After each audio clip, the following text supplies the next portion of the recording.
Good afternoon. The Albuquerque Police Department has released a new order that redefines when an officer can use force when out on the field. But as News 13's Jeannie Nguyen found out, a lot of officers are not on board with the new order. Jeannie.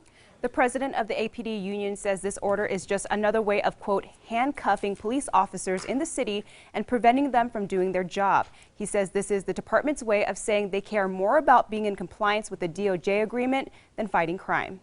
The minimum amount of force may be to handcuff an individual that needs to be handcuffed and using a low-level control tactic to do it. What they're saying is you're no longer allowed to do that. To this new special order that was sent out to the entire department last week from Interim Chief Harold Medina, it allows officers to use force when the suspect physically attacks them, flees, or resists them. An officer is no longer allowed to use any force when anticipating an attack. We've seen tasers being deployed plenty of times when an officer comes across someone who's just being verbally hostile, or when a suspect refuses to comply to an officer's demands and ends up being tackled and handcuffed. But under this new order, none of that is allowed.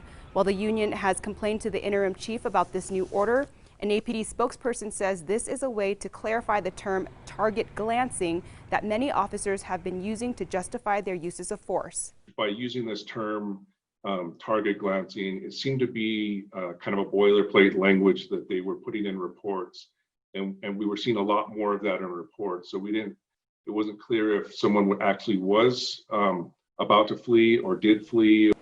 APD Union President Sean Willoughby says target glancing is when a suspect looks for an escape route or has their eye on the officer's gun while being detained.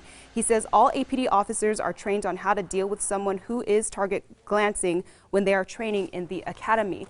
Willoughby says this new order is basically counterintuitive to what they've been taught in the academy. Back to you. Okay, thanks, Jeannie. Now, APD says they know this will be a difficult transition for officers, but they are actively working with the union to make sure everyone understands the new order.